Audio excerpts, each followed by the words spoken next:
Sir అయితే మీకు బాగా ఇంట్రెస్ట్ అయిన ఫీల్డ్ అడ్వకేటా, లేదంటే ఇలా ప్రజల్లో ఉండి పాలించడమా, లేదా సింగింగా సార్? అవేమో ప్రతిదీ ఇష్టంగానే చేసిన. స్టార్టింగ్లో అయితే కష్టంగా చేసినాయి.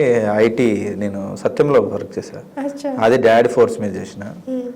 దాని తర్వాత మ్యారేజ్, డాడీ వాళ్ళు ఎమ్మటే చెప్పి చేసుకోవాలని, అదే డాడీ చేసుకోవాలి, అదొక బాధ్యత, అదొక ఏజ్ అని వాళ్ళు చేసేసారు. దాని తర్వాత ఎంబీఏ, ఏదో జాబ్ చేయాలంటే మళ్ళీ ఐటీకి వెళ్ళాలి. సత్యం ఇక్కడ బాగుంది, సో దిస్ వెంట్ ఆఫ్. అప్పుడు ఇన్ని కంపెనీలు లేవు, so we had to move to Chennai. So నాకు వేరే స్టేట్కి పోవడం ఇష్టం లేదు, నేను ఇక్కడ ఉన్నదే నాన్న కోసం. So actually I had to go to, నేను ఆస్ట్రేలియా వెళ్దామని ఐఎల్స్ అన్నీ ప్రిపేర్ అన్నీ అయిపోయినాయి. అయితే ఫాదర్, మా ఇద్దరు అక్కలు ఫారెన్ వెళ్ళిపోగానే కొంచెం ఇబ్బంది పడ్డాను చూసి ఇక్కడ ఉన్నా. So there is no meaning if at all. నేను ఐటీ కంపెనీ పేరుతో మళ్ళీ చెన్నై పోయినా, బెంగళూరు పోయినా, దెర్ ఇస్ నో మీనింగ్ అని చెప్పేసి ఆగి ఎంబీఏ పూర్తి చేస్తున్నా. అది పడే క్రమంలో మాకు 8 months అలవెన్సెస్ ఇచ్చుకుంటా మా వాళ్ళు ఉంచినారు కంపెనీలో, సత్యం వాళ్ళు.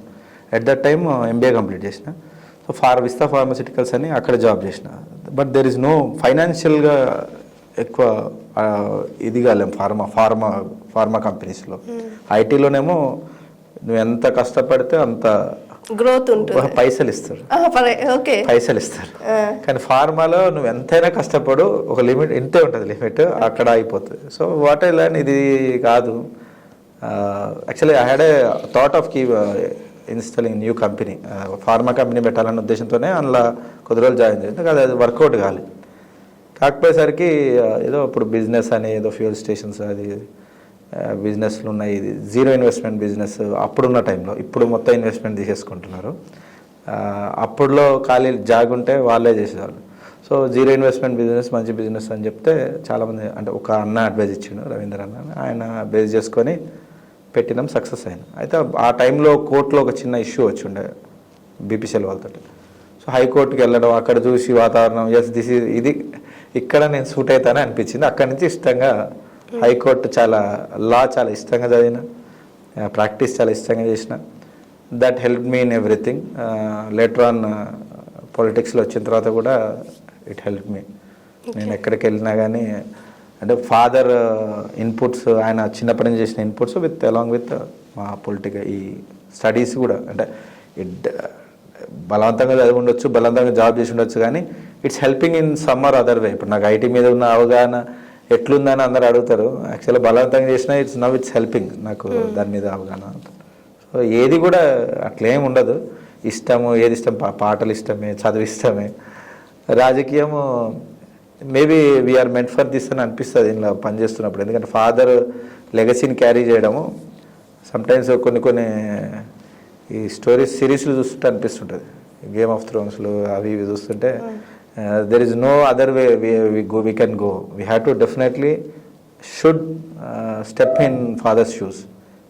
ఆ టైం వచ్చినప్పుడు మేబీ మా నాన్న గెలవకపోయి ఉంటే, 2018లో మేబీ మా నాన్న గెలవకపోయి ఉంటే, ఆ టైంలో ఏదైనా జరిగి ఉండి ఇట్లా జరిగితే మేబీ నాకు కూడా అంత ప్రెషర్ ఉండేది కాదు.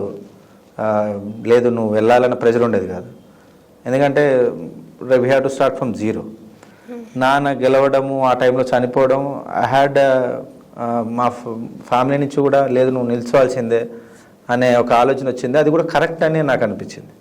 ఎందుకంటే నో వన్ కెన్, ఆ టైంలో డాడీ ప్లేస్లో నిలబడి మళ్ళీ అంత బాధ్యతను మీదకి ఎత్తుకోవడం ఖచ్చితంగా ఇది నాకు తప్ప ఎవరికి లేదన్న సంగతి మా బాబాయ్లు చెప్పారు, మా అక్క వాళ్ళు చెప్పారు, అందరు చెప్పినారు. ఇక నాకు కూడా అనిపించింది, there is no other chance. నాకు తమ్ముళ్ళు లేరు, ఇటు అక్క వాళ్ళు ఫారెన్లో ఉంటారు, I had to step in. I went in there and సక్సెస్ఫుల్గా చేస్తున్నానే అనుకుంటా. చిన్న చిన్న ఉంటాయి తప్పులు, అంటే మనకున్న ఆలోచనలు, నాన్న ఆలోచనలు మరి ఒకేసారి పూర్తిగా పుచ్చుకోలేం కదా. తప్పులు జరిగి ఉన్నాయి, అలిగినారు, క్షమాపణ ఇట్లా కాదు అనుకోకుండా జరిగిందండి అని ఉంటాయి, చాలా ఉంటాయి. కానీ బట్ ఎవ్రీథింగ్ ఇష్టంగా చేస్తున్నా అండి. పాలిటిక్స్ అయినా ఇప్పుడు ఇష్టంగానే చేస్తున్నా. What ever you say everything ఇష్టం. కాబట్టి చెప్పాగా కొన్ని ఈ హాబీస్ బయటపడితేనేమో అవతల చులకన అయిపోతాం, కాబట్టి ఏదో ఇట్లా క్లోజ్ సర్కిల్లోనే ఎంజాయ్ చేస్తాం. Hi, this is Swathi.